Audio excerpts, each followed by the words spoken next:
back, guys. Thanks for tuning in to the latest edition of Terrible Towel Tuesday. I am your host, SimFBallCritic, and let's jump right into it, guys. Like it says in the title, the Pittsburgh Steelers have been quiet but effective.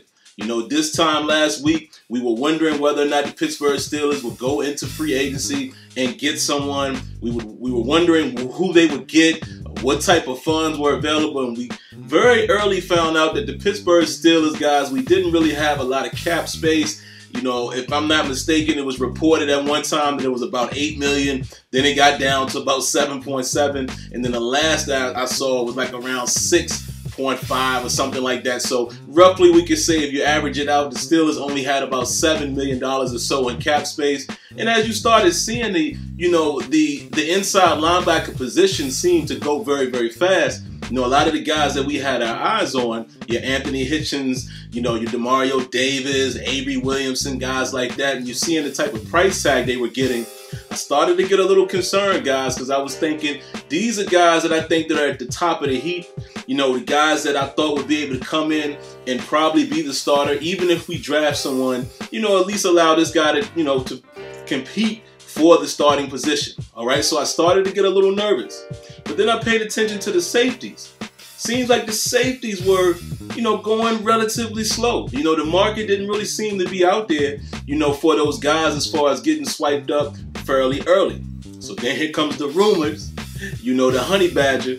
You know, some of us are getting our hopes up. I say some of us because I was probably in the midpoint, you know, in the mid-range of excited versus thinking it probably wouldn't happen. I understood a guy like the Honey Badger was going to cost a little bit of money. I understand that the Pittsburgh Steelers are not going to pay, you know, X amount for a one-year deal. They would be looking to do something long-term. You know, the news came out that the Arizona Cardinals offered the Honey Badger $8 million or what have you. Didn't take that, so I was kind of like, I don't know what's going to happen. We'll see. We saw Cam Haywood reach out to him, and they kind of, you know, conversated with each other via Twitter, so I thought maybe, you know, maybe what he's saying is the truth. You know, he's saying that it's not really about the money. He wants to go to a place that has a winning culture, that's all about defense, and I'm thinking, okay, the Pittsburgh Steelers definitely fit that bill, you know, as one of those teams that we have had a winning culture. We are all about defense, trying to rebuild it. So I'm thinking maybe it would be, you know, a perfect landing spot for the Honey Badger. We'll see what happens. Long story short, he signs with the Houston Texans. One-year deal for $7 million. So once you hear that come out, and I'm like, okay, we know Kevin Colbert and the Steelers weren't going to do that. So I didn't feel that bad about it. But what I did feel semi-excited about is the market was kind of set. You know, the Honey Badger, Tyrann Mathieu, for you guys that don't know who the Honey Badger is, you would think he'd be at the top of the heap, right? So if he's getting $7 million for 1 year, it kind of lets you know where that market is at. So I'm thinking, okay, we should be able to get a half-decent guy for around the $5 million range, you know, around what Mike Mitchell would have been paid, or maybe a little less. So that's what I was expecting. Then, of course, you know, we definitely found out by this time Mike Mitchell has been cut, William Gay has been cut, Robert Golden. So I'm thinking the Steelers have to act on somebody. We at least got to get a special teams guy in there, a backup safety, somebody, right? Still going slow. So then all of a sudden, guys, you know, here we are. We get to what, Monday, or let's say Sunday, Monday range. The Steelers finally make a move. And look who they signed. First out the gate, they signed Jon Bostic, linebacker from the Indianapolis Colts, played with the Chicago Bears as well.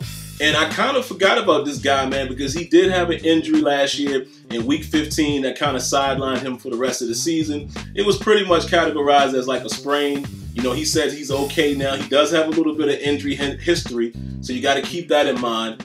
But if you look at his tape, very solid. A very solid player. Very solid player. 97 tackles on the year. 3 passes defense. You know, he's a very solid player. You even go back and look at the game against the Indianapolis Colts, you'll see him make some plays on our guys. You know, there was a particular play with an end around to Martavis Bryant that he blew that up. You know, he reads the play fairly well, plays, you know, off of the block very well, sets the edge. You know, so seems like a pretty decent signing. And you got to think, this is the type of guy the Steelers like to sign. 26 years of age, perfect. Coming out of his first contract for the most part, well, he's going into his 5th season, so you can't really say he's coming out of his first contract. But, you know, theoretically, when rookies come in, they have a 4-year deal or what have you, if they're not cut or what have you, and then, you know, they would be entering their 2nd go-round. So even though he's been with more than one team, you know, the Bears and the Colts, you can still say technically it would be like him coming out of his first, you know, 4-year contract. So that's the age where the Steelers like to find their bargains, guys who are still fairly youthful. And like I said, hasn't been in the league but so long, but has experience. Perfect signing. I think he's going to be able to fit what we're trying to do. He's played both, you know, he called it the Will and the Mac, which we know, Will and Mike, I think he said, but we know in the Steelers defense, you know, you have your Mac and your Buck. So he'll probably be the guy that will be playing in that Mac position, you know, opposite of Vince Williams. And of course, you know, if the Steelers still go inside linebacker in the draft, there'll be some competition there, but I'm happy with the signing. Whether he's the starter or not, backup works for me. You know, who knows? Maybe he ends up playing Vince Williams' spot, and maybe whoever we draft or who else we may grab, you know, later on could be a starter. So I think the Steelers helped themselves there. So then also we learned that Morgan Burnett, you know, the safety from the Green Bay Packers, the Steelers just signed that guy today. There was rumors that he was visiting with the Steelers. It's funny, man, if you look at Twitter, I don't be on Twitter that much anymore, but I do peek at it from time to time. I see that Cam Sutton actually tweeted at Morgan Burnett last night saying, you know, Southside legends, I guess it's somewhere they're from or what have you, you know, 2 Southside legends on the same team, and he put the eyeball emoji like saying, you know, is this happening, or I see you or what have you. And lo and behold, we hear the news that he is intending to sign with the Pittsburgh Steelers, and by now you guys already know he has signed 3-year contract. Not sure exactly what the figures are, but it sounds about right. You know, how the Steelers do business, another veteran. Now, here's what's interesting. You know, the Steelers did go outside of their norm a little bit. This guy's 29 years old, all right? Has a little bit of injury history as well. But, again, when it comes to injuries, man, that can happen with anybody. Whether they have a history or not, it could be year to year. I mean, look at Le'Veon Bell. You know, look at Roethlisberger. Roethlisberger was able to get through a full season finally, you know, last year and the previous seasons before that, he couldn't. So you just never know what's going to happen in terms of injury. So I'm not too concerned about that. Hopefully these guys are able to stay healthy and they're able to contribute. But like I said, seeing that they kind of went outside of the norm a little bit as far as who they want to grab, getting a guy at 29, just turned 29 here in January. Not quite 30, but close to it. But a very versatile guy. You know, very versatile safety. Has a lot of, you know, rangy play, if you will. He can play in the box. He can play deep. Again, extremely versatile. You know, I've watched him a little bit. I'm going to probably go back and look at some of his highlights, some of his better moments in Green Bay. But I have heard of him. And, you know, he stuck with Green Bay for quite a while. So, you know, I'm assuming he may have been a cap casualty. And he is a little older, so, you know, just like the Steelers sometimes move on from players, I'm pretty sure that has something to do with it. I'm not sure it had anything to do with his play. Or, you know, maybe because he has been injured a couple times. You never know. But that's the business of the NFL. I think he will help us. You know, he's going to be a better player, in my opinion, overall, as far as versatility, than what we had in Mike Mitchell. And I think that's going to help the defense. Again, will he be the starter at the beginning of week 1? I don't know. You know, we could very well, again, draft one of those free safeties in the first round. Maybe they went out. But it's good for competition. And again, it's good for depth. Either way, it is good for depth and good for competition. But let me tell you what it really does for the Steelers. Now, I don't know what we're going to do in the draft. You know, it doesn't pigeonhole us, in as far as having to go a certain direction. Of course, you would like to think that the Steelers would still address inside linebacker because we still need some depth there. You would like to think that the Steelers will still go after a safety. Of course, you need depth there as well because even behind Sean Davis and now Morgan Burnett, you know, you still only have Jordan Dangerfield, J.J. Wilcox, who still could be a cap casualty. You never know. And then forgetting who else is there. Jordan Dangerfield. Did I already say him? Yeah, because who was on the roster before we made a move was, yeah, Sean Davis, Dangerfield, and Wilcox. So right now you're still only looking at those 4 guys. And again, is Jordan Dangerfield the type of guy that you want to be in your rotation? I don't know. You know, he's better suited for in the box. He's played for us a little bit in sub package, but obviously he hasn't seen the field that much, so he's probably not the best option there. Oh, we do have the kid from Penn State, Malik Golden. So, you know, maybe we're comfortable there. You know, he had an injury last year, so he didn't really get an opportunity, but they did sign him, re-sign him back on a future contract. So there you have it. So maybe he'll be able to also, you know, compete and see what happens. You know, if you go back and look at his film, you know, he has some potential. You know, I don't know how good or how bad he is, but again, all of these guys have potential. Obviously, they signed him for a reason. Maybe he could show up and be something. So right there, you know, again, you look at the safety group: Sean Davis, Morgan Burnett, Jordan Dangerfield, J.J. Wilcox, and Malik Golden. So we'll see how that happens, you know, how that pans out. And like I said, you know, Wilcox could still be a cap casualty if the Steelers want to bring somebody else in. Also, guys, can't forget about this. You know, the Steelers may want to come in and get a special teamer as well. You know, I did hear that Matthew Slater, he visited with the Pittsburgh Steelers. You know, an older guy, but savvy veteran, great special teamer. Plenty of years he spent there in New England, you know, perennial Pro Bowler. I'm not opposed to that if they want to bring him in and, you know, pretty much pay him the Robert Golden salary. Because we definitely are losing Robert Golden as the, you know, special teams captain. So I wouldn't be opposed if they brought him in. And then also the guy out of Miami, Michael Thomas. I don't know much about him, but I'm hearing and, you know, what's being reported, he's a good special teamer as well. So the Steelers might not necessarily be done in free agency. So that's why I said maybe J.J. Wilcox becomes a cap casualty. We'll see. I don't know. So it's going to be great to see how all of that stuff is going to shake out. But again, getting back to what I said with the draft, man, now, you know, it puts the Steelers in a position where they don't have to necessarily go linebacker or inside linebacker or safety in the first round or second round. They don't necessarily have to. Because again, I think the guys that they've added to the defense will be able to help out in a worst case scenario. You know, in a worst case scenario, I think these guys will come in and start. You know, if they don't feel like whoever they draft isn't capable of starting at the time, or even if the guy that you want is not on the board and you go elsewhere in another position. Because you know the Steelers love to take the best talent at a position. You know, imagine, what's the kid, Calvin Ridley, I think his name is, the receiver. Imagine he falls. You know, maybe they grab him.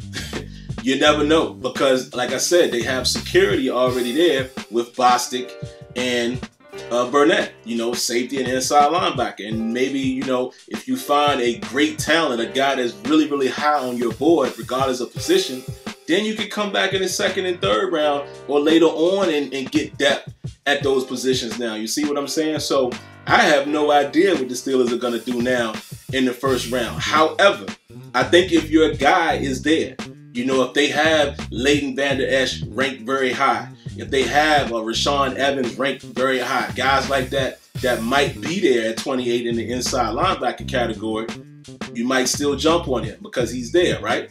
Same thing with free safety.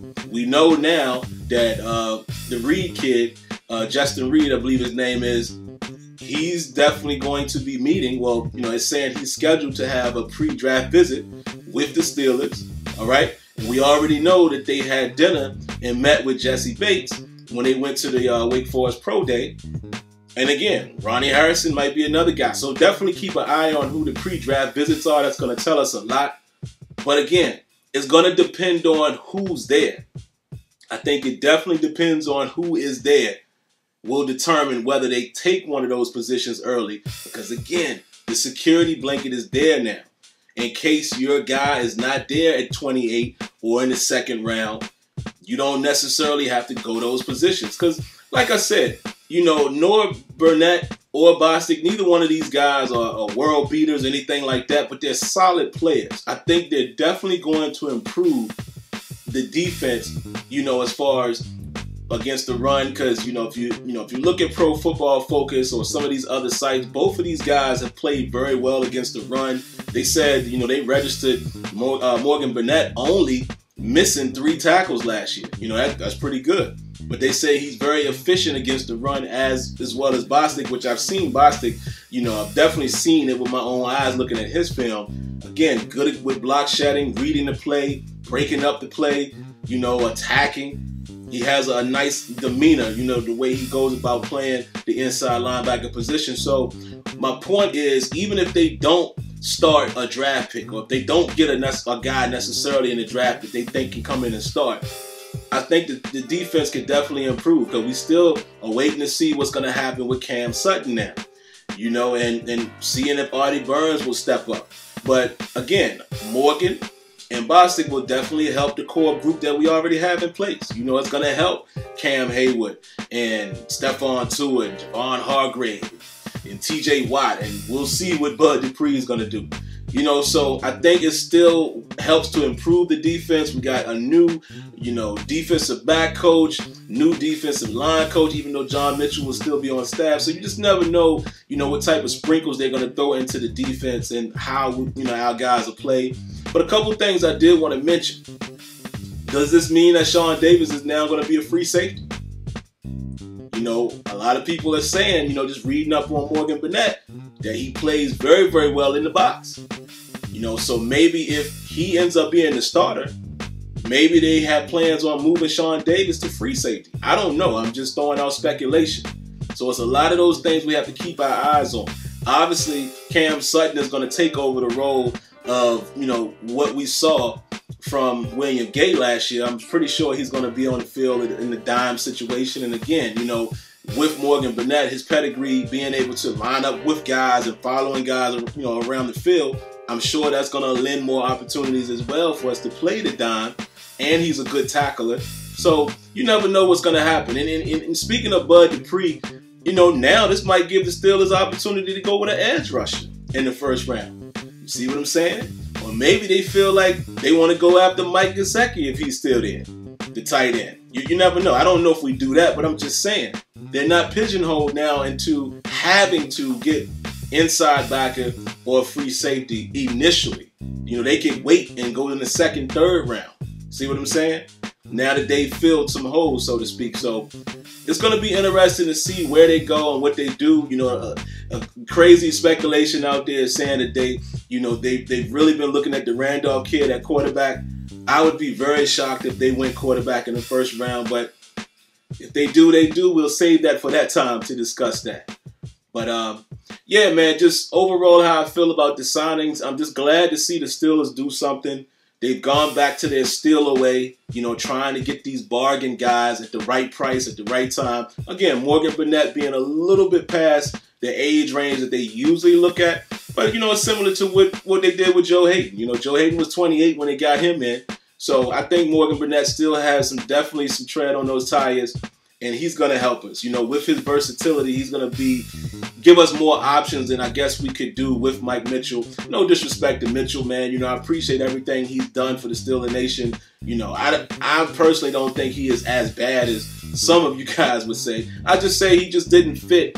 You know, he didn't have the skills to help us in the areas that we really need help. You know, being the guy that can roam the field, you know, and really play that center field, or like Morgan Burnett, being able to match up with a guy, tight end, or somebody in the slot, you know, and being able to just, you know, deliver that type of versatility. Mike Mitchell was unable to do that, at least here in the latter years.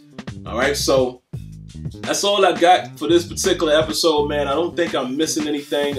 Again, keep your eyes on the Steelers to see if they do, you know, sign the kid, you know, from Miami, Michael Thompson, I think his name is, or Michael Thomas. Don't know much about him, and maybe, you know, they might get Slater in there again. We still need somebody possibly to replace, excuse me, what Robert Golden was offering. So I wouldn't be surprised if they make another little move like that, or, you know, they might do some type of trade. I heard a rumor about what if the Steelers were to trade for Michael Kendricks. I don't know. We'll see. But happy with what they've done. I'll keep my eyes open to see if they do anything else. But yeah, that's my assessment, guys. And that's all I got for you for this week. So you know the routine. If you haven't already, make sure you subscribe to the channel. Cut on those notifications so you're fully aware of the next video. And I promise, guys, it will never hurt you to hit that like button. All right, until next time, let's get a Here We Go Steelers. And we'll catch you next week on Terrible Towel Tuesday. Peace.